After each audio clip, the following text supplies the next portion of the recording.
By the end of this episode, listeners will understand how to take leadership in shaping AI's role in their work, not just adapting to it, and identifying opportunities to positively influence their industry while maintaining creative authenticity. Welcome to the Strategic Thinkers Podcast. This is episode 3 of what is proving to be a fascinating conversation and one that I am learning from every single time we have this conversation. So I am excited to be able to get into this third edition, and we're going to carry over some of the conversations from the previous episodes to be able to continue the conversation and then add in some new ones. So, with that, I'm going to say, Melody, welcome. This is something Thank that you. I continue to look forward to, and you have been such a great guest. Thank you so much. I've really been enjoying our conversations as well. We both have been able to add a lot of really good insights. So thank you. No problem. Okay, so I'm going to do a quick callback. Last week, we talked about how the rules of work have changed. We established some critical, you're responsible for AI's output, but here's what we didn't say. You're also control AI's role. You're not just a user, you're a designer. And the difference between the two positions is everything. So we're going to get into that a little bit more today. And I want to start with just going into the basics. You're not just managing AI, you're designing how it shows up in your world. So when you hear AI integration, do you picture yourself following best practices or creating them? Creating them. Okay. Right? Definitely creating them. So there are best practices out in the world for AI. I'm sure somewhere they're out there and per industry. I mean, I certainly read anyone who has had thought about AI in my industry and they have put their thoughts out. I certainly read them. I read their best practices and I think about them in creating my own. But I always say to people, these are your values, these are your ethics, it's your business, it's your business model, this is yours. And so you can look at what everyone else is doing, but you need to create your own best practices that align with what you're doing and what you want done, especially what you want done through AI.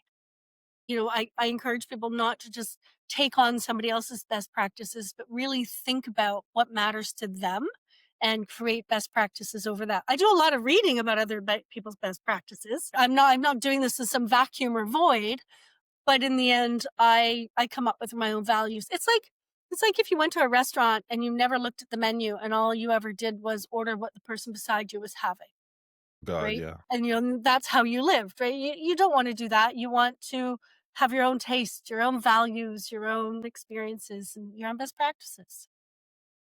Yeah, there's a certain level of trust that comes with, well, what do you recommend? I don't know what your palate is to make sure that it lines up with my palate. And it's something where I've learned that lesson the hard way.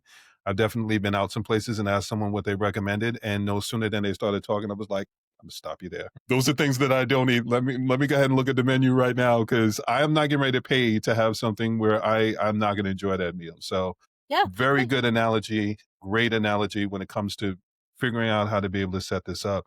Yeah, I definitely believe, especially knowing that it's something that you're going to be responsible for, any of the consequences come back to you. Similar to ordering something that you do not know what it is. Once it's in front of you, you're going to have to pay for that. So you better make sure that you're giving it some sort of thought. What would you say is the difference between adapting to change and directing it? hmm. So I suppose adapting to change is coming at you, and you're Mm, trying to adjust yourself in order to survive what's happening or thrive in what's happening. You are not thinking about, you're just thinking about how what's happening to you is affecting you, and you're mhm, trying to shift accordingly. But when you direct change, what you're saying is, "Oh, I see change coming." And instead of just consuming it like a sponge and accepting it for what it is, I'm actually going to choose what I'm going to take on and what I'm going to deflect. And I'm going to yes. choose which direction it goes in. So if you're standing there with no shield and no sword, whatever comes at you, that's it. But if you're a superhero and you've got your shield, your sword, your special powers, you're deflecting things, you're taking things that work for you, you're fighting off certain things, and now you're going down your own adventure path, then Hmm. you're directing it. But if you're just standing there consuming whatever's coming at you, then you're just adapting too. And I think we should be the directors of our own lives and the directors of our own businesses. Again, with educating yourself on what everyone else is doing, but still making those decisions for yourself and not just blindly saying, well, this is happening to me and I have to accept it and adapt. Absolutely. There's a saying, if you don't ask for what you want, you'll get what you're given. And more than not, when you get what you're given, it's scraps. It's what someone wants you to have versus what they don't want to keep themselves. So, absolutely. I know when we originally talked about prompts and looking back, that's why when I look back at my first prompts, my first interaction with ChatGPT, it was prompts. And I quickly learned that the person that was giving the prompts was someone that didn't have the same moral standards that I did. So where he would talk about scraping someone's site and, oh, well, I looked at this person's, and it rubbed me the wrong way right from the beginning. And I was like, okay, now I have to figure out how to be able to do something myself, because I only want to be able to kind of work with him for the platform because it was a great platform. But when it came to the content and the way that he was going about putting things together, he just didn't meet my principles and my standards or my morals. So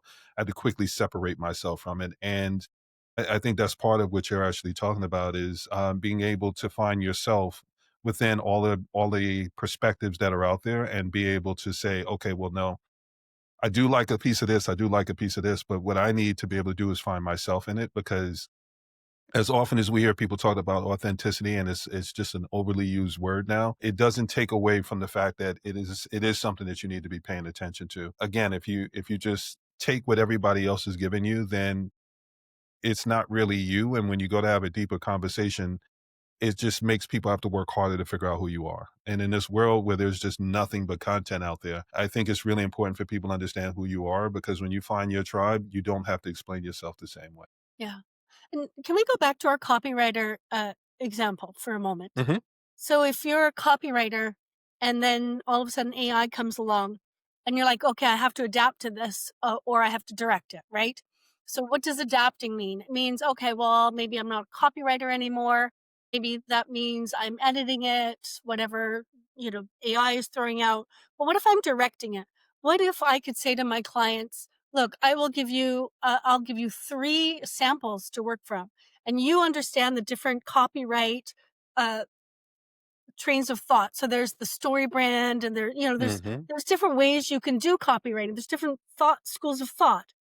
So what if as a copywriter you understood that bigger picture and instead of saying, well, I'll just take what is given to me and I'll adapt.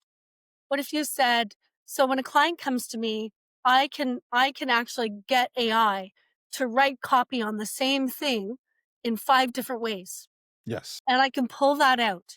And now I can look at all of that and I can help the client. I can help direct them into what is actually, of all the ways you could do it, what will work for their industry, their situation, their goals, all of that. Now we're using AI, but we're directing it. We're not just saying, AI, give me copy in this school of thought on this topic. Now we're saying, give me all the different ways you could do this. And because I'm now an intelligent human being who really understands a client way better than my enthusiastic employee, I can Right. make better decisions and guide them through this. So now you're directing it rather than just getting the AI copy and editing it and handing it to the client, if that makes sense. Makes total sense. I love it. It's something that I look at doing, and sticking with the copywriter's analogy or just framework. We've joked about the heroes framework and how people will lead into that and say, well, this is the one that you're supposed to go with. Why not like interview the person, get kind of an idea of their tone of voice and just their style, and then present them with different versions of what you took from it? Because they say, 5 people can read the same sentence and get something different from it. So why not present them with the options and help them identify the version that best aligns with who they are? And that prompt is a prompt that you can actually give someone and then allow them to be able to work with that. And by the time they come back to you, they're giving you something that aligns with who they are, and then that just makes the job easier as a copywriter to be able to pull together the messaging and make sure that everything is right. Because I can think back to one person where I interviewed him.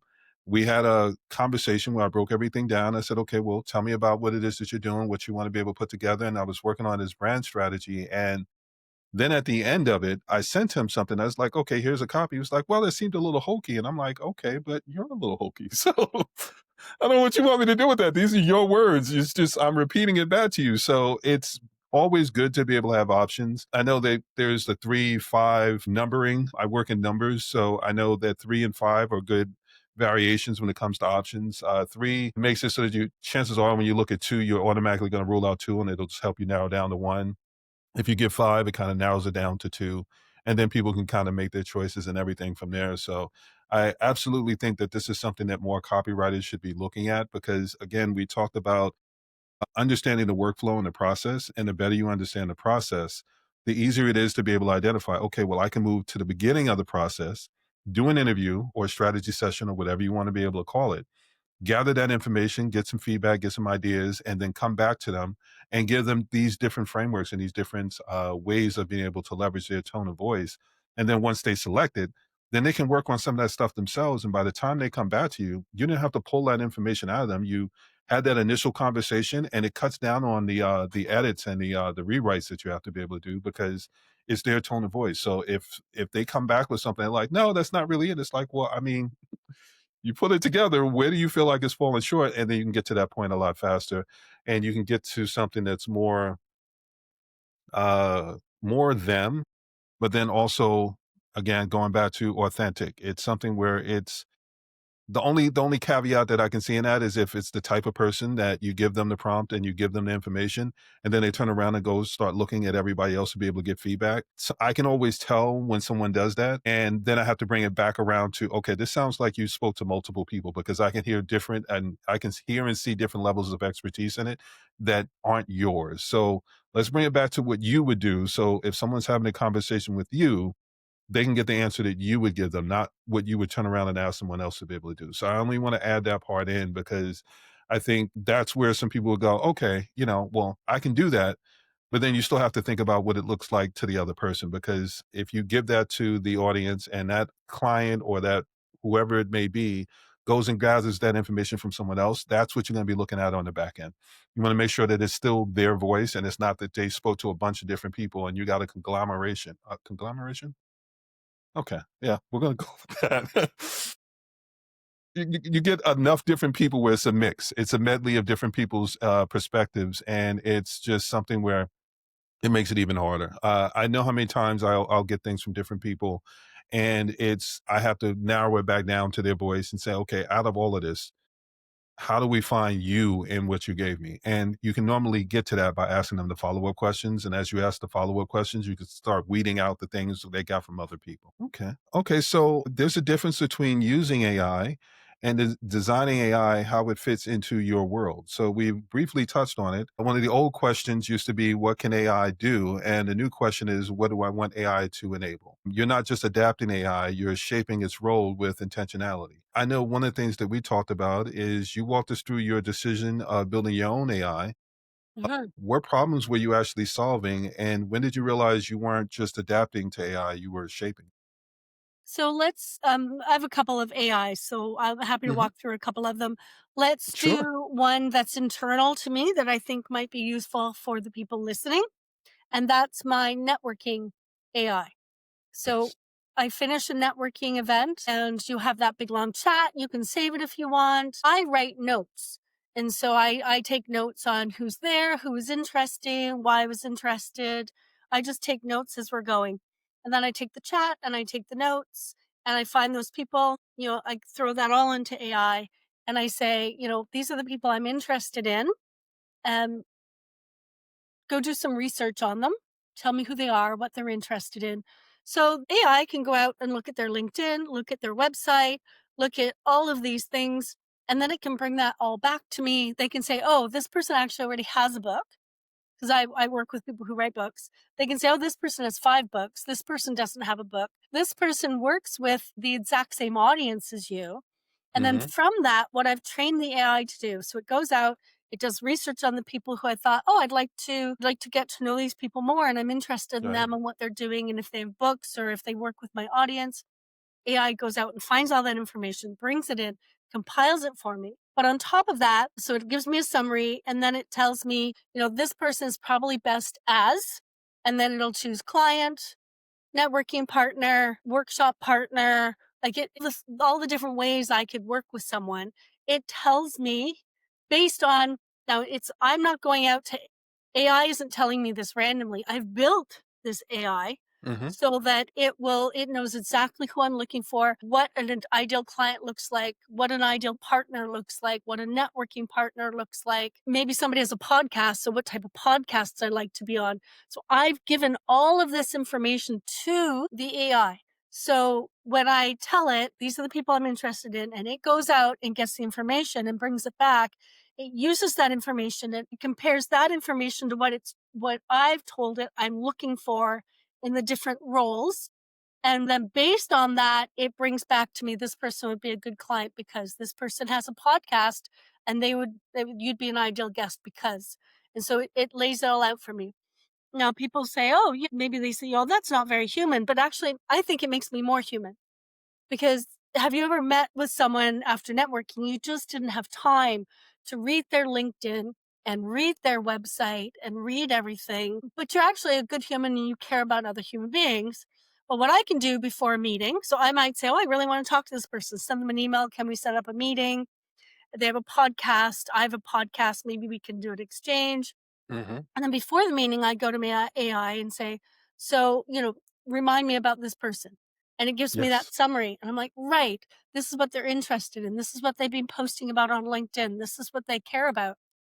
And so when I get on the call, I can say, hey, I noticed that you're interested in, right? Mhm. And I remember once I was talking to somebody, we were talking about AI and I was explaining this to her. And I said, do you want me to read the summary AI gave me about you and how we should work together? She says, yeah, sure. So I read Fascinating, it. right? I read it to her and she said, "That's hang on, like, bang on." That's like and this was after we had our networking call. She said, "Wow, that's amazing." And so I think it makes me more human because I care enough about her that I'm taking time to understand her before I get on the call.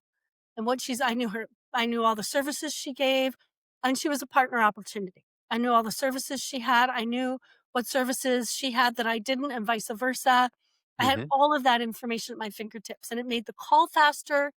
And yeah, she said that was ideal. So there's one. I don't know if you want me to do one just in publishing, I can, but I think that's a really good example of how I am directing AI to help me build relationships with people, and I'm spending more time actually talking to people and less time doing the research.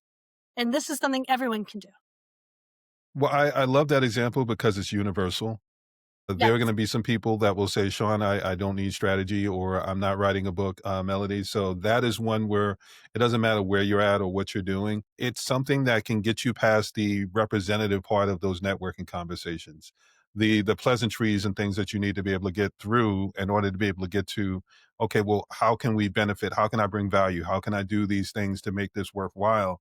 And it's actually something that shows that you value that person's time because the more research that you have, the more details that you have, the more you can show that you understand them, the quicker they lower their guard and their boundaries and they start to do those real types of shares. One of the things that I constantly explain to people is there are different levels that you'll be able to work with someone. One of the things I say is, there's wants, needs, nice to haves. What you just described is how you can actually get to the guilty pleasures. So a lot of times I'll mention guilty pleasures and I say guilty pleasures are things that people don't normally share with someone unless they feel like they have a certain level of trust with them. You have to give them a reason to lower their guard to go, "Oh my god, so you like that too?" And once you start finding things that you have in common with someone, then you start to have that deeper conversation. So you're actually bypassing the things where someone will just kind of give you their representative version of all the polished things that they want people to know. And you can actually get to the things that are more meaningful and significant to them. And that's where you can start to find better partnerships. And you can build something that's actually got more weight to it. So I love it. I know I've got my own versions of it. It can be a little cold. My version is a little cold because I have one that scores based on partnerships. me Because too. I've realized because I have so many different conversations, I can't keep track of everyone. So, as far as the CRM goes, I have to rank the partnerships, strategic partners, Fair. people that are just gonna be networking, and in some cases, it'll tell me, "No, you're looking at that person as a strategic partner, but based on the research that I'm doing and the things that I see that they're doing, it's just not gonna align with you having them as a strategic partner." There's overlap, and if it's not something where they're willing to, kind of work with you and say, "Well, here's where I know I start and stop, and here's where you start and stop," then it could be something where it ends up being more competitive. So don't get so enthusiastic about partnering with that person on that level where it can end up being something down the line. So now it's something that I didn't have before. It was something that I put in place once I realized I was running into that situation more and more. So it's something where as I was reaching out and started to do more work on strategic partnerships, one of the things that I found that I was running into were people talked a good game, but then when it came time to actually do certain parts of the work, they would say, well, where are we getting the audience from? And I'm going, well, I mean, on your site, you talk about how you help thousands of people. So what do you mean? What are you asking me about the audience for? I know what I'm bringing to the table. Why are you asking me about my audience when you're telling me that you've helped all of these people make 6 and 7 figures? So I needed to have something in place to kind of cut through the noise and actually get to what it is that they're actually doing. I know the version that I gave you that we talked about was I start every chat with here's who I am, here's my principles, here's my Yes. perspective. This way, I'm not asking AI what to think. I'm teaching it how to think and making sure that it's supporting me in the way that I want it to think. So that's also what I heard in what you were saying. You taught it to think like you, so it knows what to look for. And this kind of goes back to the job description metaphor that we had. Yes. We talked about basically setting something up where you put a job description out and the job description is the prompt. It's what you're telling it that you want it to be able to do and making sure that it knows what it is that you're actually asking of them.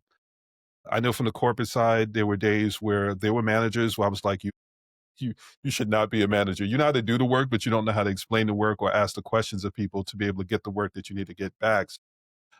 This is something where it stands out more. If you know how to ask the right questions, you'll be able to get the answers. If it's something where you create a good job description, you'll get to the answers faster. And if it's something where you realize it's taking you longer, then it holds a mirror up to you and it helps you realize that you're not asking the right questions and it's taking you longer to be able to get to that point. I don't think that's just something that helps you with AI when building out whatever it is you're working on. I think that's something that actually helps you in life. Again, I think this is something that's universal and something that could really help a lot of people get a better idea of how you're perceived by the rest of the world because your friends and family know you and they kind of know how to work around the things that we do, our own idiosyncrasies and things like that. But for the people that don't know us, this is going to be one of those things that kind of gives you an idea of what we look like to other people. Yeah. I agree. Absolutely. Okay. That I love we can talk more about the enthusiastic employee in the job description because Hmm. sometimes you have to understand that new employees get it wrong and you have to have Yes. room for that and room for teaching the but we might be getting to that. So I don't want to jump ahead.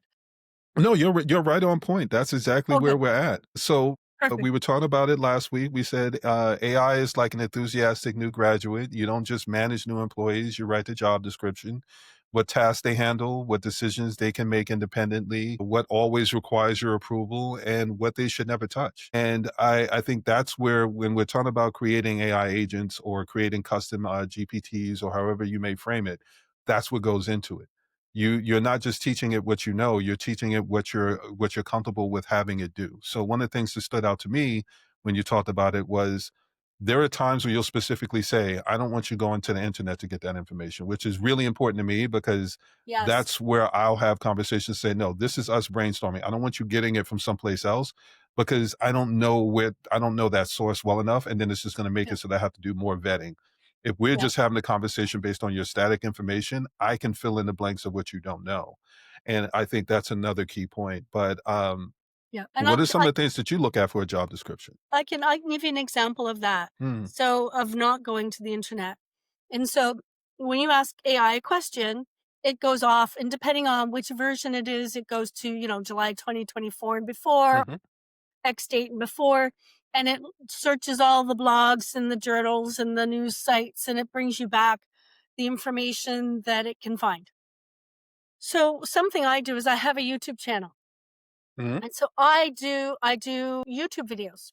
So I will do a YouTube video, and let's say I do a 10-minute YouTube video.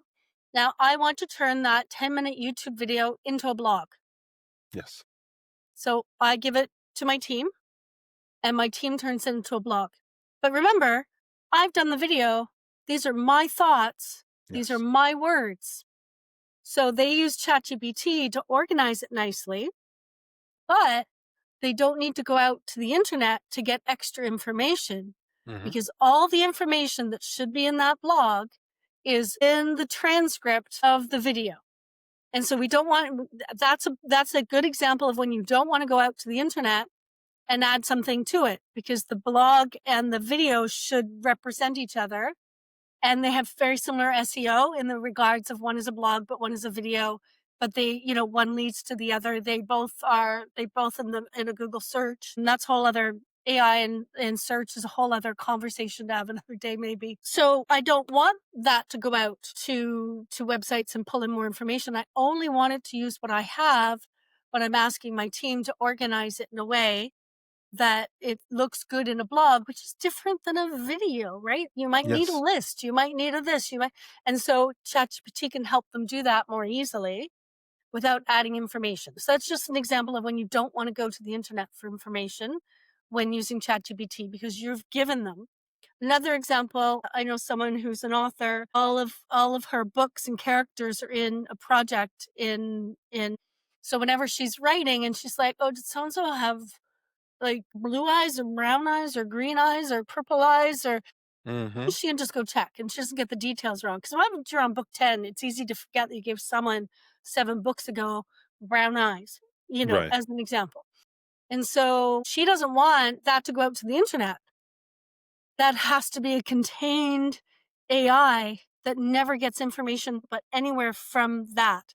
And so there's a Yes. difference between that contained AI that you don't want other information coming to, and just doing a prompt where it's like, find the best whatever, and that goes out on the internet and brings back Mhm. search results. So anyways, that's a little aside from the employee. You asked a question about the unemployee, which I've now forgotten because I went on a No, tangent. no, you're good. You actually answered the question and you led into the next one that I want to be able to have. I'm going to switch the analogies a little bit, and this actually led exactly into where we're supposed to go. And I promise you that I was going to trigger you by talking about the cooking analogy because we both love to cook. And this is the difference between going out on the internet and trying to find a recipe versus a family recipe. So you had a story about being able to go back and actually look at a family recipe and the reaction that you got from it. And we were talking about it from the extent of there are some people that know how to cook and all they have to do is just open up their cabinet or open up their refrigerator and they'll know exactly what it is that they need. And then there are some people that actually don't know how to cook the same way. They need recipes. They need something to kind of walk them through it. So I think there are different levels, different tiers to it, and you have to know yourself well enough to know whether you're experimenting or whether it's something that you can actually do from memory or whichever way you want to be able to go about it. But I did love the story about you using the family recipe. And I think this is going to be something that would be great for other people to be able to understand because that's something that they can probably wrap their minds around. Yeah, and I didn't wanna go out to the internet looking for it. Yes. I looked in my little container of information for it. Yeah, exactly. Yeah. Beautiful analogy.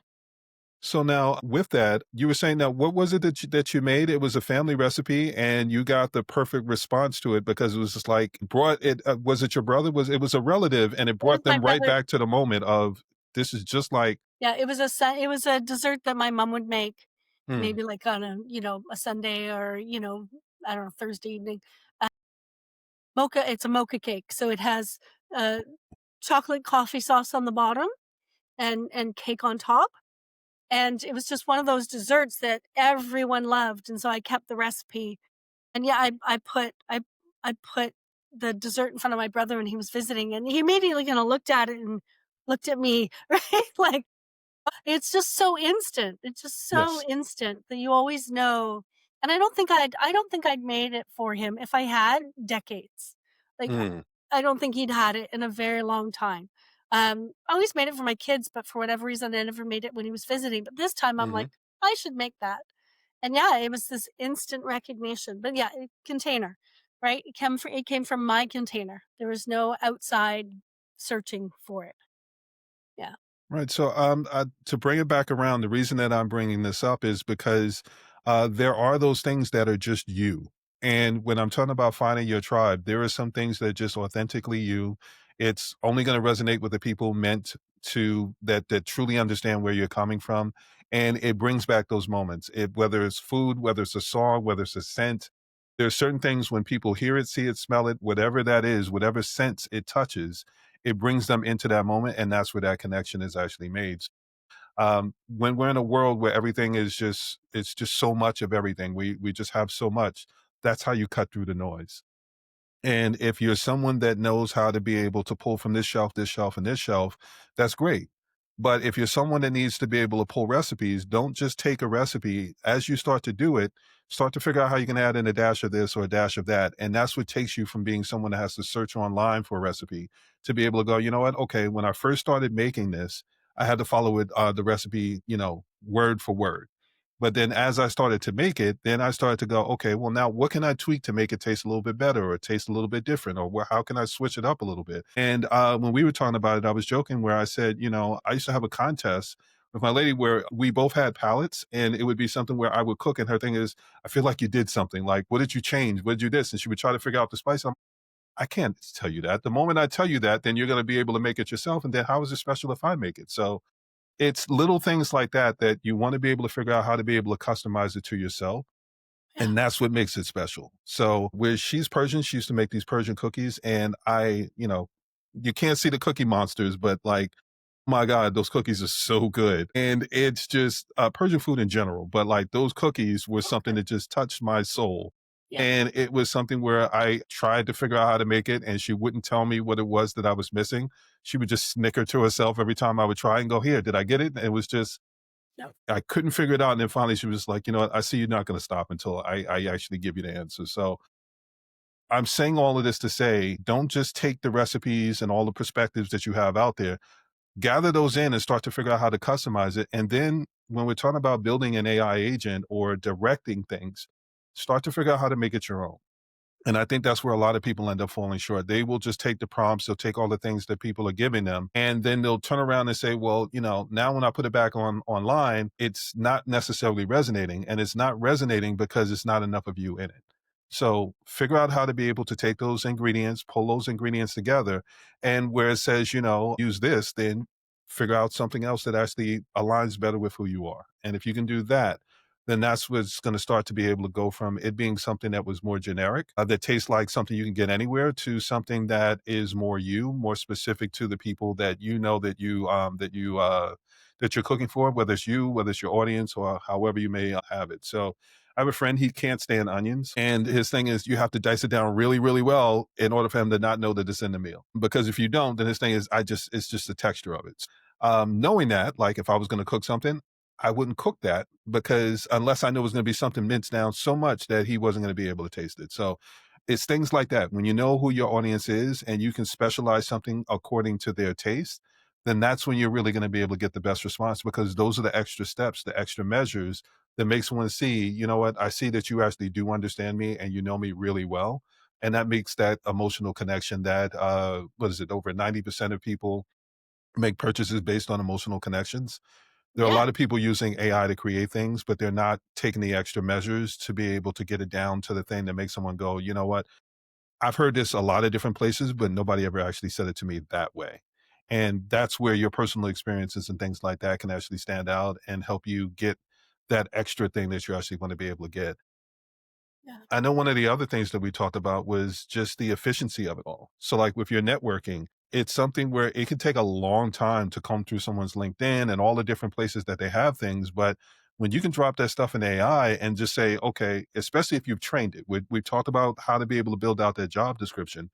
But once you train it on what it is that you're looking for, you've trained yours to be able to tell you who would be ideal partners. I've trained mine to tell me who isn't an ideal partner. So it's just so many different ways that you can use it. But what it does is it creates efficiency. Something that may take 60 hours can get dropped down to 35 hours.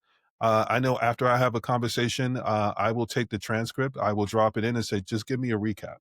Because if you're having a lot of conversations and you're doing a lot of networking, I would do networking sessions, and you talk to at least 5 people within that hour. And then I could jump to the next one, to the next one, to the next one. And by the end of the week, I've easily talked to at least 50, 60 people. So I need to be able to pull the conversations, remember the details, and I have to store all of that stuff in my head.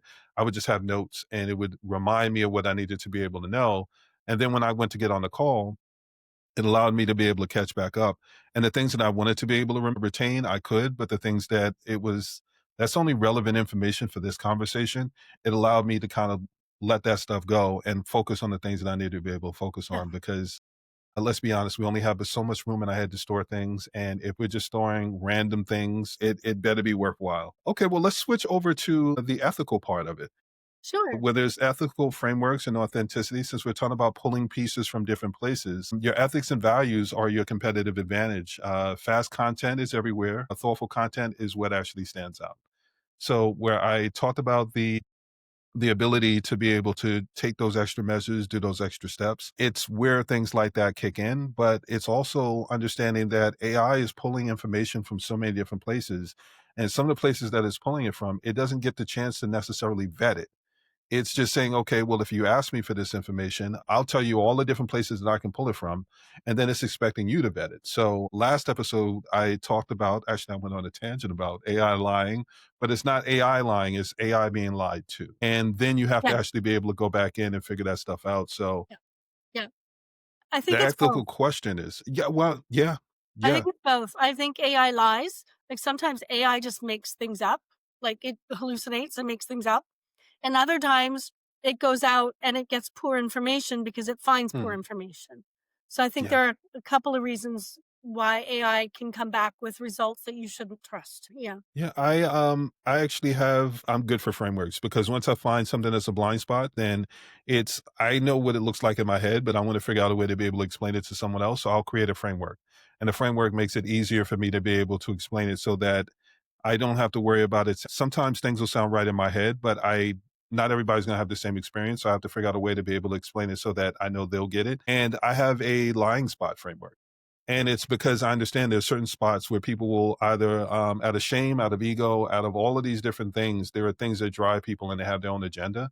And it's something where it's like, in this situation, you're either going to tell me the truth, you're going to tell me what you think I want to hear, or you're going to tell yourself what you want to be able to hear. And I have to know in those moments when I ask someone a question that it's going to be one of the three. And my follow up questions have to be able to help me decipher which one you gave me the answer to. Yeah. Here's an uncomfortable question. Are you making business decisions based on evidence? Or are you making them based on where you wish you were? Most entrepreneurs, they operate on optimism disguised as strategy, believe this time will be different without asking why it would be. They start projects with excitement and abandon them halfway through, genuinely confused about what went wrong. I created the Lying Spots audit to identify where you're operating on assumptions instead of reality. 7 minutes of reality testing questions that reveal your self deception patterns. It's uncomfortable, but it's necessary. The link's in the description. Now let's get you back over to the episode. So it's looking at things like that for just to make sure that we're getting the ethical part of it, because again, Yeah. there are some people that will copy people's content, text, and all the rest of that. And if you don't know where they got it from, this kind of goes back to being guilty but not responsible, or responsible but not guilty. You may be responsible for taking what someone gives you, but you're not guilty of the fact that not knowing where they pulled it from. So for the copywriters, if you're giving them something and you don't know where they're pulling that information from, sometimes you have to ask those follow-up questions, You especially if bet. you know that it doesn't really sound like them.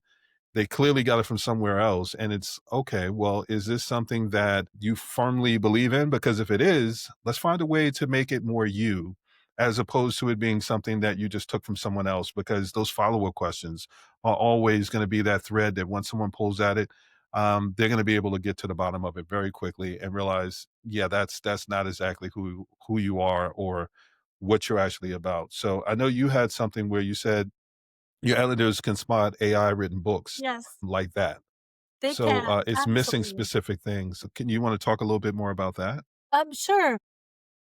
When we get so I we edit, right? We edit material. When we get an editing job, one thing we do before we price it is we open it up and we look at the language. Because some editing work takes more time and effort than other editing work. Some people, their writing, I don't know, they did really well in English or whatnot, and their writing is cleaner than other people who are, more audio oriented, and so their writing is not as clear and concise. Perfectly normal. These are all normal human beings, right? So Mhm. we expect this. So what happens sometimes recently is we get a job, we open it up, and it's obvious because of certain phrases being used, certain grammatical structures being used, not enough personal depth in stories. Like there's a Mhm. number of, semantics, syntax, there's just a number of clues that tell us that this person either did not write any of it or did not write all of it. There are also times when I'm reading something, it seems mostly done by authors, and then I get to a bit and it's like, Yes. that's not their voice. And so Yes. I'm editing a book with co-authors, and I can tell who's writing what. When you're an editor, you get accustomed to a person's voice to the Mhm. point where when it's not, all of a sudden they jump out of their voice. You're like, well, wait a minute, you just jumped Mhm. right out of your voice. Mhm. This doesn't sound like you at all. And then that's another trigger for this is probably this part. They probably struggle with this part and threw it into AI. Just so they're writing their own book, but this paragraph was tough, and then they got AI help. But I can tell. Right? So and you have to disclose if you're using AI these days, right? They in publishing that the rule seems to be, or it seems to be developing that readers want to know whether it's AI, no AI, AI aided or AI written, right? There are Mhm. different kind of levels of. And so yeah, it's interesting to be in the publishing world and watch what's coming through and seeing how some people are giving you things and then denying that they're writing an AI. And it's like, Yes. yes, but we are professional editors and we know what you're doing. You just you can't hide from us. We know our business so well. And I'm not saying there's anything wrong with writing with AI. If you want to write with AI, these are your ethics, these are your morals. You get to make those decisions. My advice is be honest about what you're doing. That's my advice. Be honest about what you're doing. If you don't want it to sound like AI, give it to us and we will redo it for you. So, and we'll help you find your voice and do it in your Mhm. voice rather than the voice de Claude. Okay, well, here's my follow-up question to that because my debate days are always going to give me devil's advocate. So we've Yeah, talked about creating AI agents and training it so that it understands our tone of voice, it understands all the nuances about ourselves. So, like I said, whenever I start something, I say, "Here's who I am." So when I get something, I'm getting back what I want it to be able to base on me. And then, if I'm also saying, "Don't go to the internet," then it's technically all me. So what are you looking at when we talk about things like that? Because one of the things that I say is if you can't defend it, explain it, or expand on it, then you don't own it. So if it doesn't have enough of you in it, then it's going to be something where it's going to be harder for you to be able to back that up. So I'm in agreement that when you put something out, if it's strictly just AI, just go ahead and tell people it's AI. Like it's at this point, that's people aren't fine. even as offended by it as they used to be, but just don't take credit for it because technically it's something that's an amalgamation of so many different coming from so many different places that it's not you. So what you could be showing them is ease of use. And that's a different thing than making it sound like it's something that you actually created and that you own. So it's not authentic. It's something where you're talking more about efficiency in those situations. So, Absolutely. I had a client who he'd done a lot of writing. So he had blogs, he had so much material out there. He was trying to write a book and he was really struggling. And I said, well, why are you writing it again when you have so much out there? Why don't you pull all of mhm, those bits and then put them where they belong in the book and then go through and, because you can't just throw a blog piece in and call it a book, right? right. You have to go through and have the transitions and add information and remove information, all that. And he did that and writing the book sped this is before AI, but writing the book sped up so quickly. So what if let's imagine that you had a YouTube channel or a blog or a podcast, or let's say you have a podcast. And then let's say we do these 4 episodes. And then you say, you know what? I'm going to throw the transcripts to all 4 episodes and I'm going to create a booklet. Mhm, So anyone who comes and listens to one of these podcast episodes at the bottom, it would say, would you like the full booklet with all the information organized? It's based off of these 4 live interviews, but is collated by AI. AI has put it together for us. Why would you not do that? Go ahead, do it like that. Why not? You've been honest. You've told us where the content comes from. I'm here. I'm speaking to you. You own this content, mhm. right? And so you can leave it as a video. You can do a podcast. You could turn it into a little booklet. This is content. Then AI can help you with a booklet. Nothing wrong with that.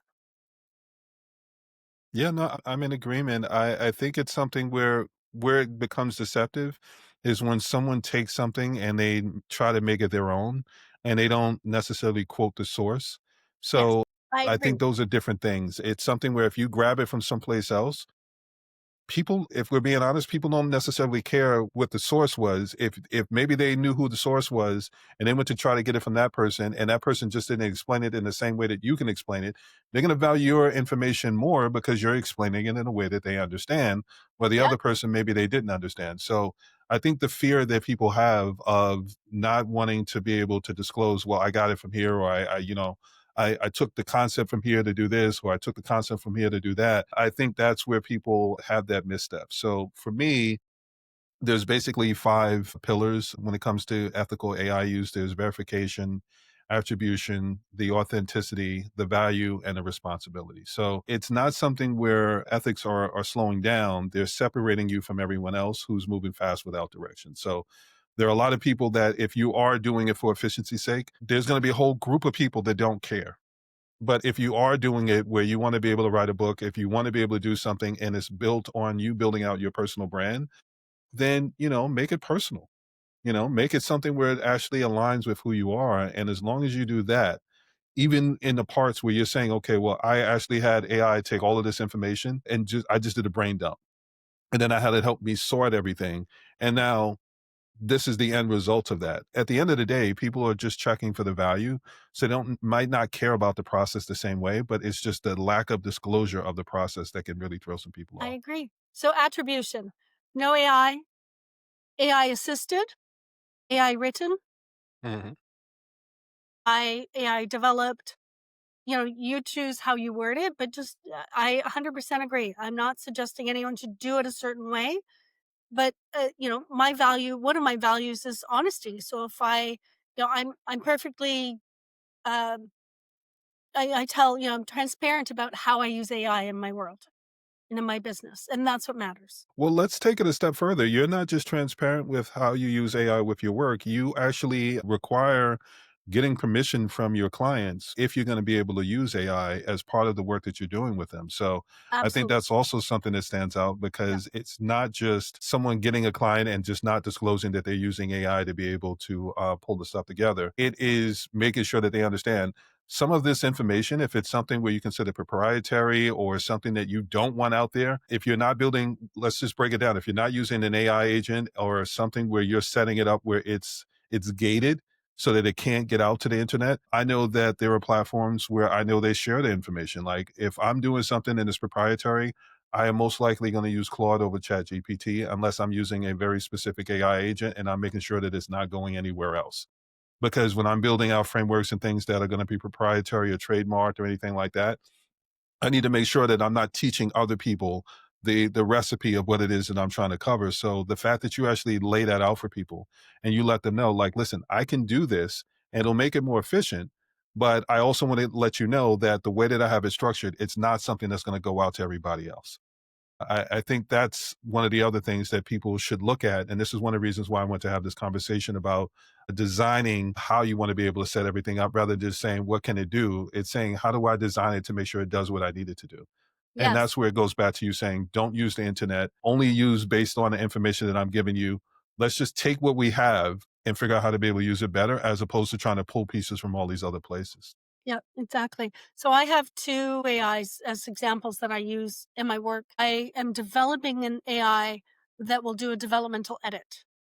And I'm Okay. using all of my knowledge around that. It's really hard to test it because in order to test it, I need to get explicit written permission from my client to put their work into this, and I will never put somebody's work into this AI that I'm building unless I have their explicit permission, because people feel insecure around that.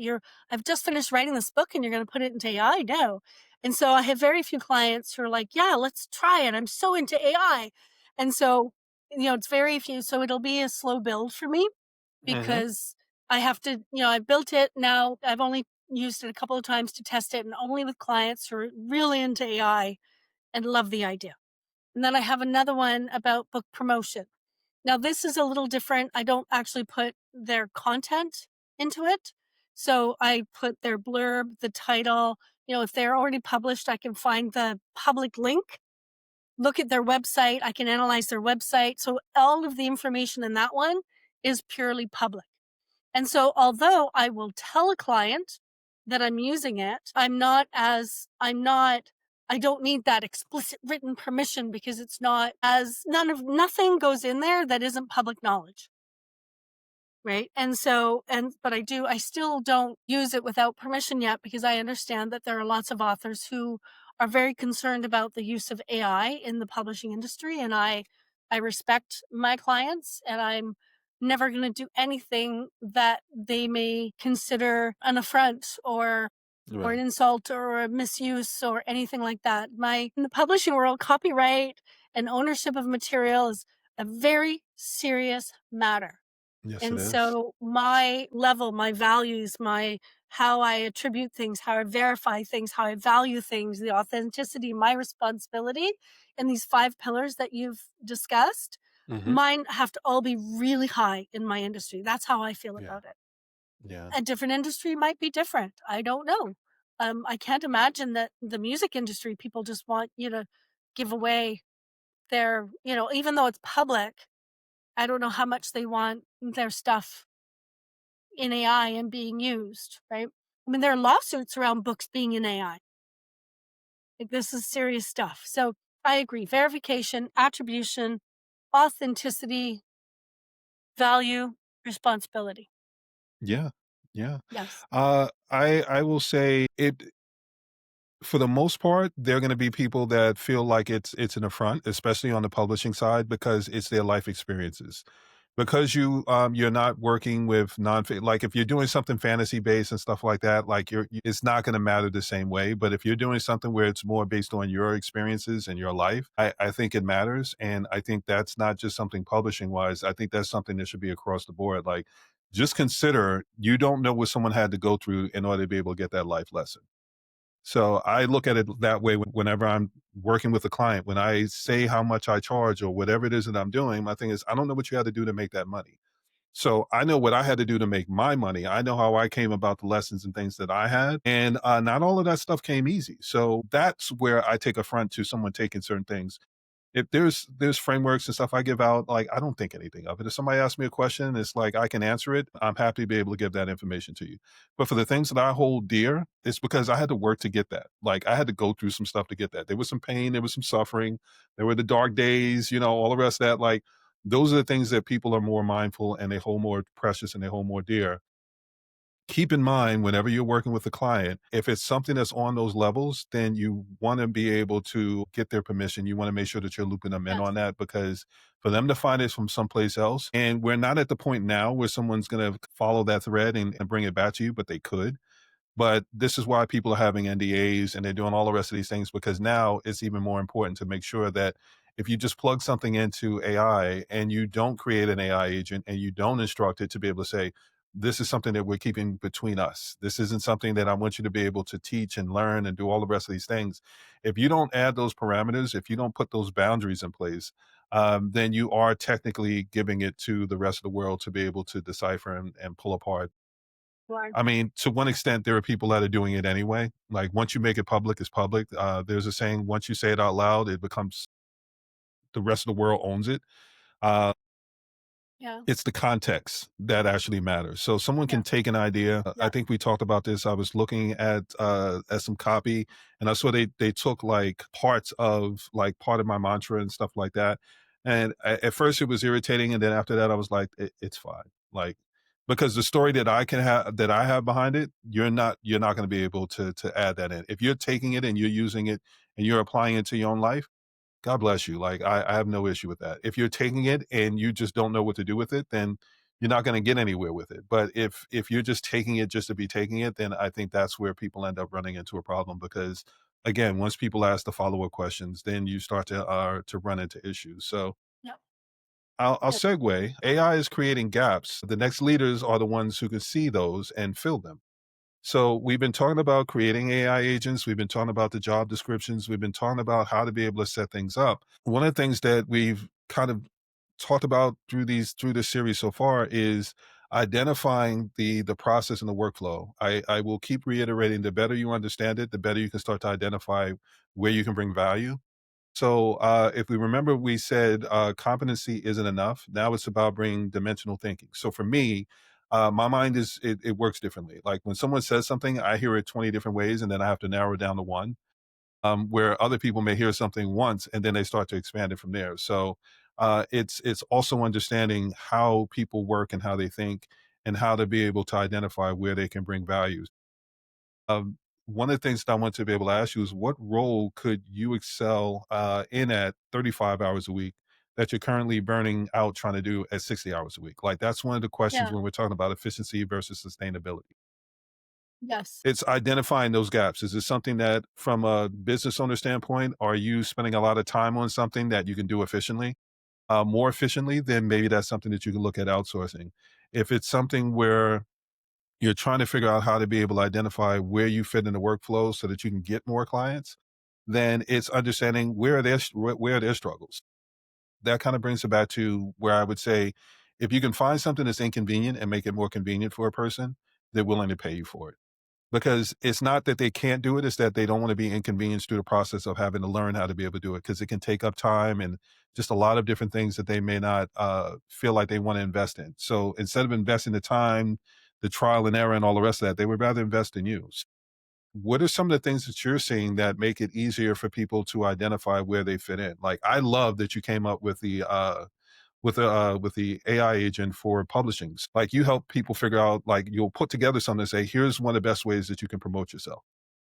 I Yes. don't think there's a lot of people that were necessarily paying attention to that. So that took understanding the workflow. It took understanding the process well enough to be able to go, you know what?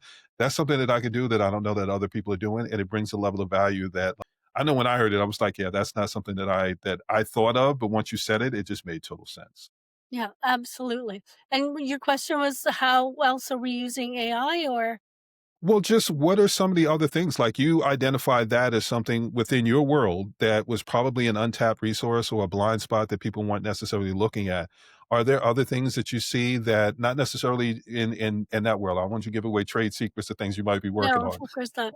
I'm just saying in general, like when I Yeah, say understanding the workflow, like I said, in some cases for copywriters, create the prompts, give them different options, create frameworks, storytelling frameworks, all of these different things, allow them to do the work and then do the editing on the back end. Are there other things that you think that people could start to look at, or how do you come up with the process of absolutely. identifying those weak spots? Yes, and just so you know, fiction authors, you said maybe if it doesn't matter for fiction. Oh no, fiction authors are very secretive about their books Hmm. until they're published. The Did not know same as that. nonfiction authors. Yeah, because you don't want someone to take your idea and run with it faster than you can. So yeah, there's a lot of that. But so in nonfiction, so we've had people come through with AI generated books, right? And so one thing that we can do for them is verify AI facts, which is generally something I do as a developmental editor anyways. If there's a quote in a book, I always check the like, and you cite it, I'll make sure you're citing it properly. If Nice. you put a fact in your book, I'll go look it up to make sure I can find it. And if I can't find it, I ask the author, "Where did you get this? We need to cite it or source it." So it's one of the things.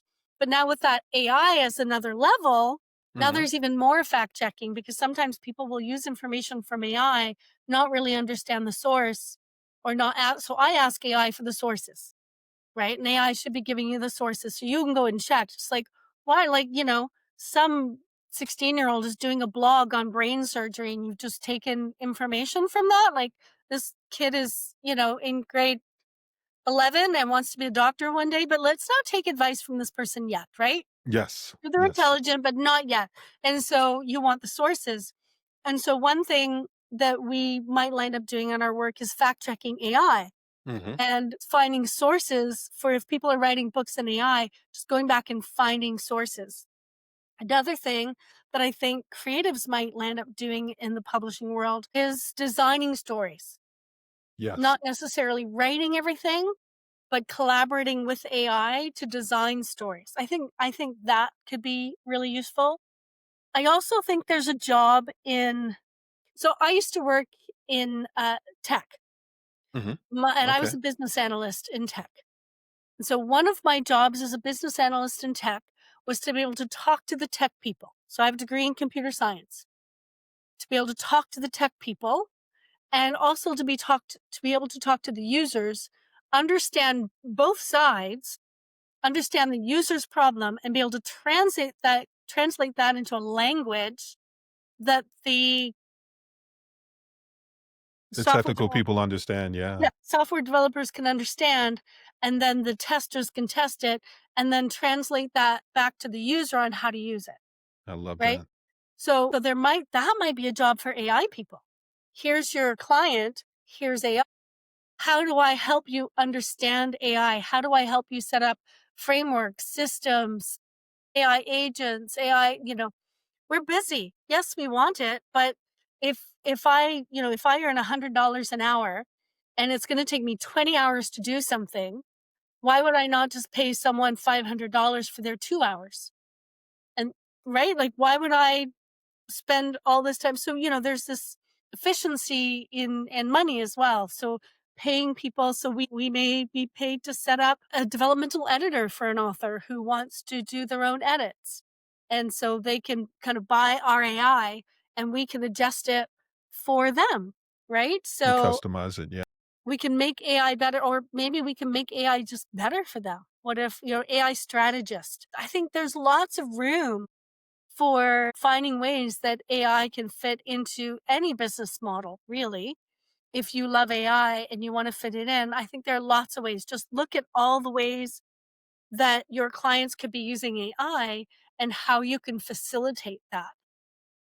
I'm with you. I mean, you once again, now I understand on a deeper level why it's so easy to be able to talk to you. You've explained how I basically was able to stay on the corporate side for years. There were some rooms that I was in and there were some people asked me, how were you able to get into this room? Like, I don't understand how you're here."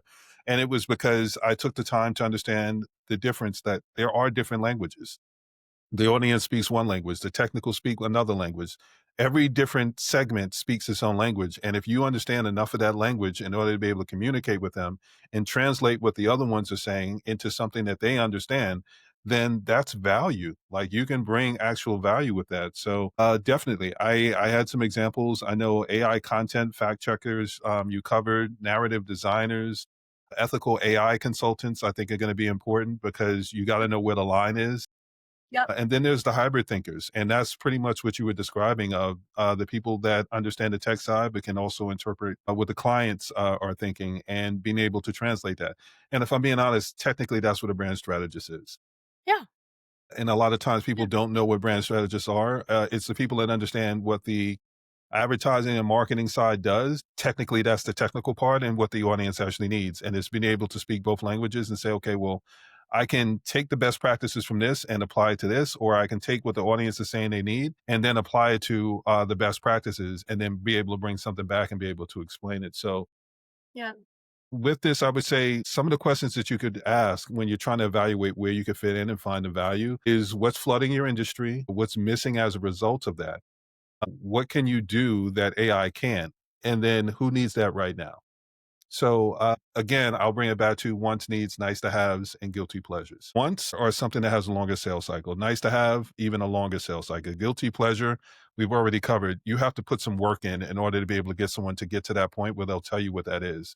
So when one of the things I explain to early stage entrepreneurs is, are you covering a want, a need, a nice to have? Like, what is the problem that you're solving? Because smaller businesses don't necessarily have the runway or the timeline to wait for long sales processes.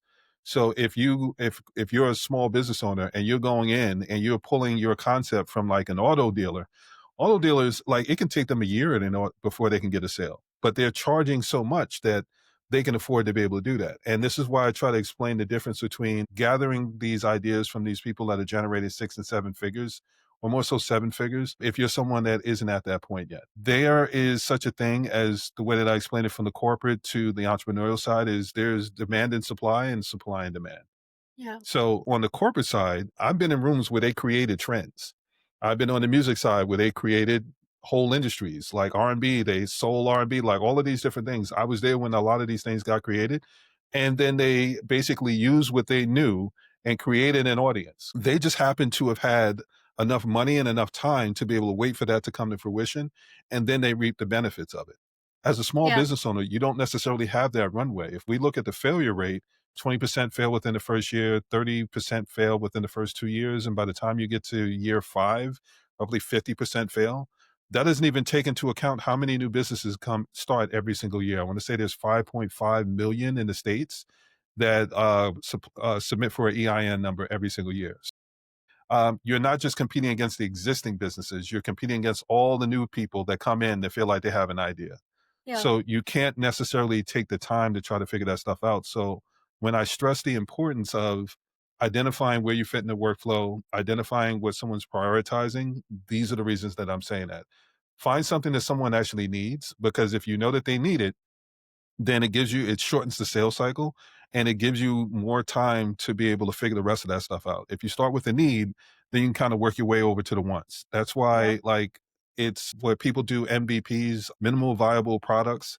It's basically a soft launch. You want to test and make sure that what you have is something that people are willing to buy before you jump with both feet and do everything as far as the full investment and everything else. So Yeah. again, I think what you covered is really important as far as identifying where there's blind spots that are voids that people can fill. And then it's actually checking to see the priority of, is this something that people are prioritizing, or is it something where it's a nice to have? If they have it, then great. If they don't, they can still get along without it, because that's where framing it matters. So if it's Yeah. something where it's a nice to have and they don't necessarily need it, then you have to create that sense of urgency. And this is where you see a lot of advertising where people will say, they trigger you to get a response, and then they turn around and flip it to go, well, now that we've created more angst and anxiety for you, now we can talk about the solution. I have been around advertising for so long, decades, that like that kind of advertising is just disturbing to me.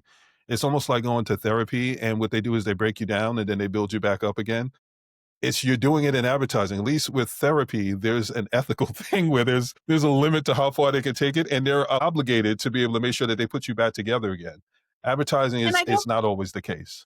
I don't think therapists are actually trying to break us down. We break down, but I'm not sure that's what they're attempting to do. I think it's just a natural might be just part of the problem. Can I actually go back just a little bit? Please. You said something, and I wanted to put two things together. We talked about AI making mistakes.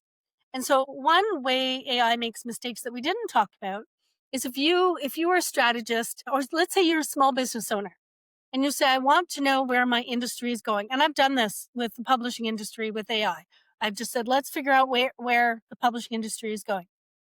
So I can do that, but what AI will put all these lovely things together and give me this beautiful view of publishing over the next however long. But AI isn't a human strategist. And therefore, what it's doing is it's looking at where publishing has been, looking at Mhm. where publishing is now, and it's looking for patterns and it's making predictions about what is going to happen in the future. But it doesn't understand humans as much as a human does. And so if a small business did that and then gave it to you as a strategist, you might look at that and go, yeah, I see what AI is thinking, but it's wrong, because humans understand humans better than AI understands humans at this point in time. Yes. And Yes. so that's another piece. One, it makes mistakes because it's looking for patterns.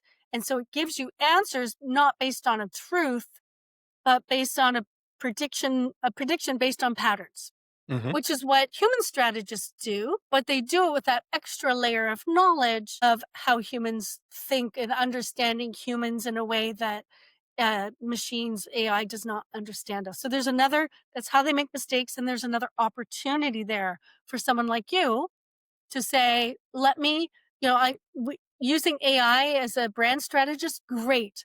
Let me help you make sure that AI makes good decisions, that you make good decisions with it. Again, you're helping them direct rather than Mhm. just consuming what AI says. And so I just wanted to add that because I think that's a really good example.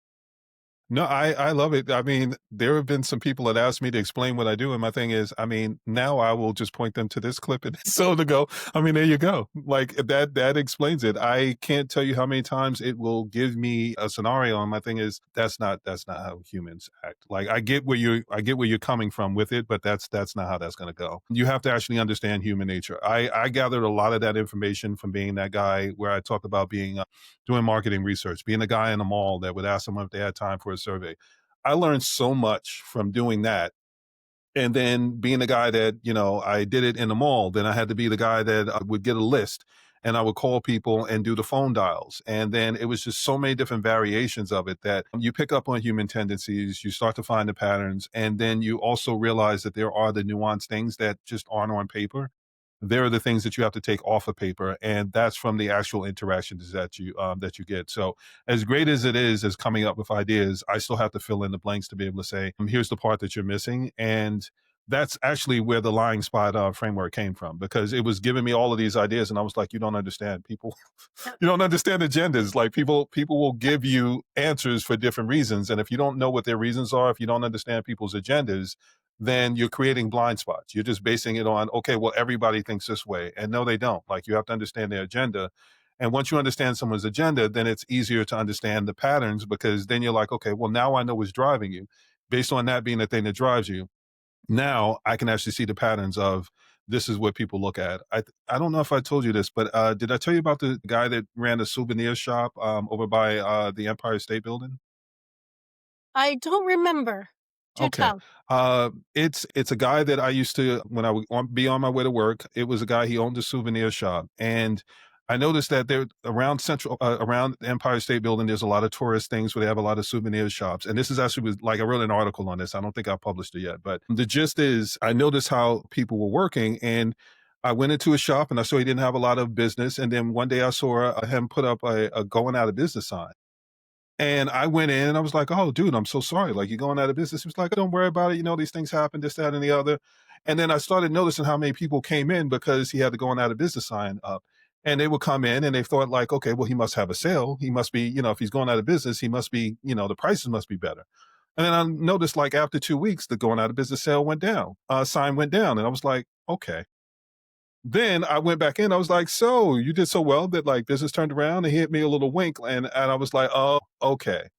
And then I noticed that, a few months later, he did the same thing. So it was something that he recognized human tendency of this is where I look at the advertising side of things and marketing. You can have a great price, but there are a lot of people that won't come in until they see the sale sign, until they see something that makes them feel like they could take advantage of it. I equate it in the regular world to a garage sale. You could sell something and someone would just go, you know what, I'm not even going to take time to look. I can't tell you how many people will stop driving if they see a garage sale sign because their thing is, ooh, there may be a steal over there. So I call it thrift shopping because their thing is they'll go over there and they'll haggle on the price and all the rest of that. On the advertising side, there are businesses that will mark their prices up just so that they can put it on sale. And basically, you're still paying the same price it would have been at the regular price. Exactly. So it's understanding those things. And he sells to tourists. So every 3 months, it's a new group of tourists. Only How many locals people are like gonna you. know that he had that going out of business sign up 3 months ago? And it just became a running joke, so every time I would see the sign up, I'm like, "Oh, that old chestnut," and we would joke about it, and he just, it was one of those things. So AI isn't gonna pick up on that. It's like you have to understand the human tendencies. I can also remember working at what was it, Lucky Magazine, and there was a magazine, Cargo, and they it was like the sister magazine of that publication for Condé Nast at the time, and they were kind of like competitors. Lucky was the women's magazine, Cargo was the men's magazine. I'll bring it back around so it makes sense. I'm going to land the plane. Trust me. It was one of those things where the Cargo ended up going under because it just didn't get enough sales, and I brought down cake because I knew some people up there, and I brought the cake down. I put it in the and they were like, "Why'd you bring this cake down?" You know, we're it's a women's magazine. We can't eat cake. We're all in our diets and all the rest of it. Why would you do that? You're so cruel. And I was like, "Oh, it's their going out. It's their goodbye party cake. Ooh, I want a slice." And I was like, "See, all of a sudden it tastes a lot better, doesn't it?" So it's just understanding the human nature of what drives someone. Like all of those things, as cruel as it was, when I mentioned that, her thing is, you didn't need to put it that way, but yes, I do want a slice of that cake because now I know These people that were taking some of our sales and doing some of these things, they're getting ready to be gone. So now all of a sudden that makes it a little bit easier. Once you understand human tendencies, you start to see the patterns in ways where it becomes easier and easier and easier to identify where people are going and the things that they're doing. AI can pick up on the patterns, but they don't understand the agendas. Like in that situation, there was an agenda. The guy put up the going out of business sale. Technically, and my joke is when he put that going out of business sale up, he wasn't putting it up for his business. He was putting it out for all the other souvenir shops in the area that didn't have the good sense to know what it was that he was doing and leverage the same tactic. Because I noticed those businesses ended up going out of business because whatever little random sales they were getting, he took those because people thought they were getting a sale. And technically, he was selling it at the same price he was always selling it at. So it's understanding those things and understanding why that matters. My mother used to love a sale. And, I remember being a kid and she's like, oh, well, they got a sale on this. And I'm like, I mean, but like, do we need it? As a kid, it was still one of those things of like, she went to say, that's back when I didn't like going clothes shopping because she used to make us try everything on. And I was like, oh God, I just don't want to go through all of this. But as I got older, I started to realize if I wanted something, I had to tell her that it was on sale. And I had to give her the price. Like I had to state my case for the reason why it was something that we needed that she should give me. So it's well, I want this. Well, why do you want it? Well, I mean, I want it for these reasons. And then I had to have the follow-up, and it's on sale. And as soon as I added in and it's on sale, all of a sudden she perked up and go, all right, well, at least you were conscientious enough to not try to make me pay the market price.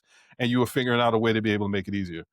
These are things where that's the ethical line. You also have to be able to understand. If you understand advertising and marketing enough, there is a gray area, and there are a lot of people that are operating in that gray area.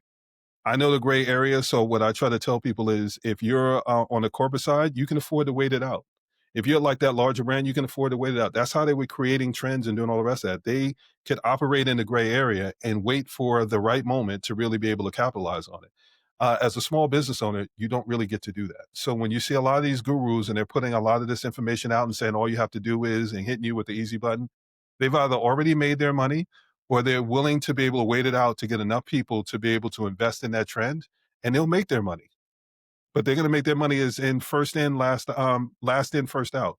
So they'll invest in whatever it is they need to invest in, and then put that out, and then you'll invest in it, and it's the equivalent of a pyramid scheme. Like once you're in, then they'll tell other people about it, and then it just kind of goes on from there. But they made their monies. Um, when I say landing a plane, what I'm saying is understand where you fit in the workflow, understand what your principles are. If you're okay with operating in the gray, there's going to be plenty of room for you to be able to do what you want to be able to do. If you want to be on the shadier side of things, there's quick money that you can make. But then you have to be creative enough to understand that you're going to have to come up with another business and another business and another business. So, what we're having a conversation about is how to ethically do what it is that you want to be able to do. So, you only have to come up with one good idea. You don't have to keep coming up with new ideas and things like that. So, it was a long way around, but hopefully that makes more sense. And that's where it goes into what I wanted to be able to bring up of being a trusted voice. Yeah. There's nothing about you that tells me that I'd have no reason to trust you. Mm. And I'm someone that has trust issues. So I naturally am just like, I mean, I don't know about people, but like Yeah. everything that you've said has said, when it comes to client work, you'll let them know, like, listen, this is something that I created. You could have very easily had clients and say, you know what, I'm just going to go ahead and plug their information into this new AI agent because I want to be able to get it up to speed faster so I can productize it and roll it out to more people. That's not what you did. No, What you've done that's not is you right. actually tell people and you move at a pace that makes it comfortable for them, even if it's at the inconvenience of you as far as being as bring it to market as quickly as you could. What responsibility do you feel as someone that's ahead of the curve? And how are you modeling ethical AI use in public? Hmm. I think you named the five characteristics, right? I Hmm. think that for me, number one is being very honest with my clients about my use of AI. I don't have it on my website, but that's actually a good idea. Just, we use AI in the business, but we never use it without permission. I mean, That's a that's difference probably maker. a really good thing to have on the website so people are clear. I think that's really important. Just being very honest, being very transparent. That's a really strong value for me, no matter where I Hmm. am, no matter what I'm doing. And so I think that's like number one. It's, as I move forward, this is who I am. This is what I'm doing. And the other thing I do is whenever I talk to a colleague who's in the publishing industry, I always ask them, how are you using AI? And then they talk about how they're using it, and I always say, "Would you like to hear how I'm using it?" And I'll talk about how I'm using it. I remember I explained the networking thing to someone a while ago, and she sent me an email afterwards. She said, "It really struck me. I can't stop thinking about your networking AI and how you said it helps me be more human." 'Cause I don't have time to look up everyone, but I as a human being, I care about other human beings, and it does that work. So I'm transparent, I share knowledge. I whenever I speak to a colleague, "How are you using it? I'm using it like this." We exchange information. We're in the same industry, so we're not giving away secrets. We're talking about this new tech that is very controversial in our industry, and we're talking about what it means to us, how we see it, how we see it moving in the future, how we're using it now. And I think these are really important conversations. And so I'm not going to call myself a mentor or anything, but I think that as colleagues, we want to talk about things, no matter whether they're ahead of me or I'm ahead of them. We want to share knowledge about this new thing called AI that is shaking up our industry, right? Well, Yeah. I think, well, first, yes. And second, I think you're being very humble because you are a mentor. I know that I've learned just from having these conversations with you. And the whole point of us doing this series is to mentor people that have either fear or just reasons of their own for not wanting to be able to work with AI. And it's kind of mentoring and guiding them through the process of you don't have to change your principles, you just have to change your practices. So you can still maintain your principles, you can still be the person that you are. There are just ways that you can leverage it to be able to allow you to be able to do things. And you don't have to bear the brunt of doing all the work yourself when there are things that you can outsource and allow it to be able to look at. So I would say some trusted voice practices. You've covered it. Share what worked, what didn't, and what you're still testing. Invite questions, offer frameworks, not prescriptions. I've talked about it. When I gave instructions, I realized people do not follow instructions. They're always going to take creative license. So I switched from doing that to just guiding people and giving them milestones because they want to be able to take ownership of it, especially when you're dealing with entrepreneurs. Most people, not most, a lot of the entrepreneurs at some point are going into entrepreneurship because they want to be able to have their choice. They want it to be their choice. They want to own their path that they're on. And for the people that are giving just instructions of you have to do it this way, I think that's where it starts to be a differentiator because you're telling me how you did it. As a consumer, I always think of what it feels like to be on the other side of the table. As a Yes. strategist, I have to think about, okay, what would it be like if I was on the other side of that table? And me, there's just a natural thing of me going, I don't want to follow the crowd. So if someone's telling me something and they're saying, well, this is how you have to do it, I'm like, okay, so you're telling me how you did it. You're not telling me how I can do it. And if you're not telling me how I can do it, then what you're giving me is your perspective. And I can value that to a certain level, but I'm still gonna have to take that and then recraft it into my own. And that's where I'm not gonna want to pay that much to be able to have to still do all the work on my end. So I think there's value again going back in what you were saying of creating something where you give them the options and you say, okay, well, here's five, three, five, whatever different frameworks or different prompts that basically are your tone of voice that you can select from, and then allowing them to be able to do that. That's empowering. That's not saying you have to do it this way. It's saying choose the path that best aligns with what you want to be able to do and best aligns with you.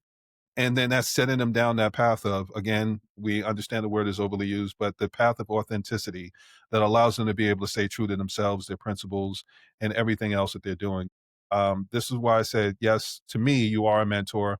You are someone that is making a difference. And I Thank you. think one of the things that stands out is your ability to not just tell someone how to be able to do something just one way.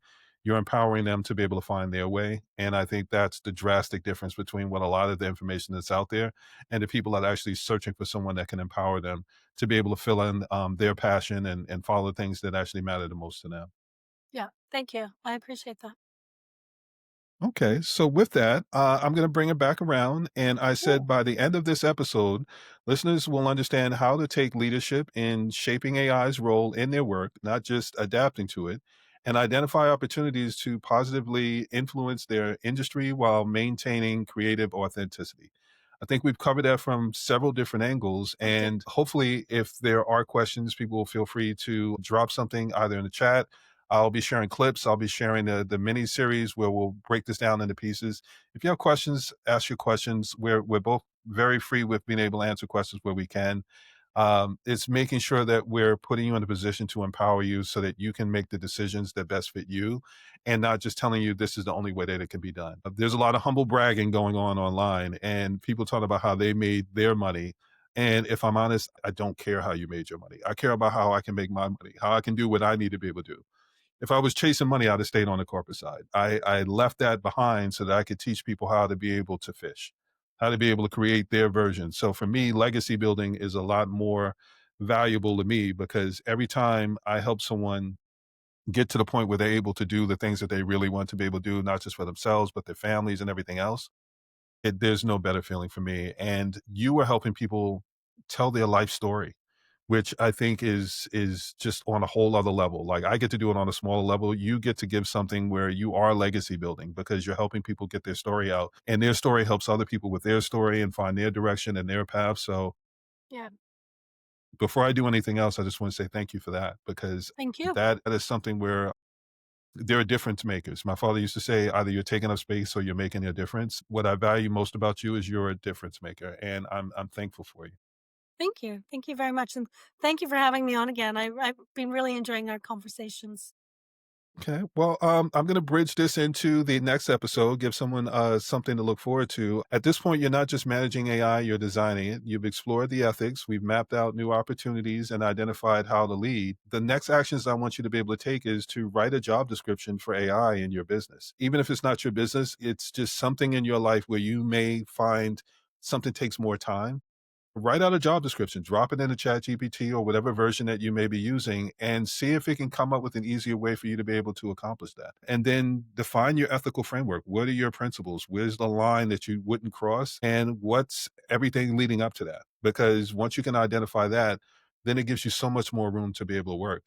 And then start with one intentional conversation about AI use. Have that conversation, very much what you said. If you start to have that conversation with other people, you'll start to find new use cases, more perspectives where it's like, I didn't even know that I could do that. Never even occurred to me to do something like that. And that is one of the beauties of it. It can make suggestions for you, but what is missing is that human element. Like when you talked about your publishing and your networking, it just made sense when I heard it to go, yeah, I mean, I can totally see why somebody would use that. I could see that's something I could have thought of. And now it's one of those things where it's something that just makes sense. And more people are going to be able to hear this and think of something else where they can put their own spin to it and fill in a blind spot that other people had. So this week we talked about boundaries. Next week we're going to go deeper into what are those boundaries protecting and what do you want to be on the other side of this transformation? You've identified opportunities. Next week we'll give you the framework to decide which ones are actually yours to pursue. Okay, so with that, I want to double check. Is there anything that you have coming up that you want to talk about? Anything that you want to be able to cover on your own? Because we talked about everybody else, but we should talk about you. Yes, so I am revamping authornationtube.com. You'll see that we are implementing gaming Right. into our community. So if you have been thinking about writing a book, feels like a long slog, and you'd like to do it more in a gaming style and have fun with it, then just check out authornationtube.com, where we're going to tell you all about it.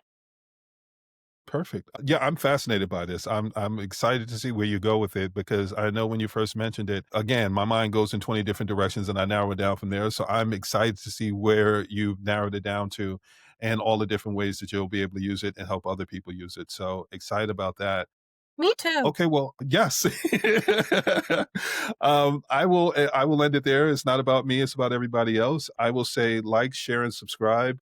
Once again, this is going to be this full episode, and then I'm going to break these down into mini series so that we cover talking points from each episode. So it'll be easier for you to find. So if you want to go back and listen to it and say, okay, well, now I have a better understanding of it, you'll be able to do that. One of the things that I always try to stress to people is something may not make sense to you in the moment because that's where you are in your life right in that moment.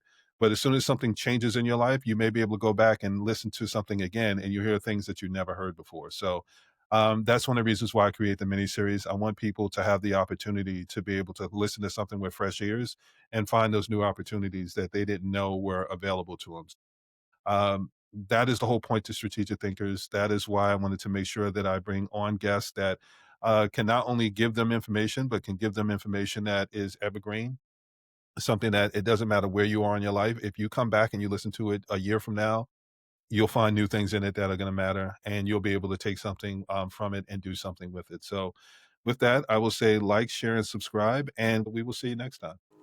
Thank you for tuning in to the Strategic Thinkers podcast. Remember, when you can make the inconvenient convenient, people are willing to pay you for the experience.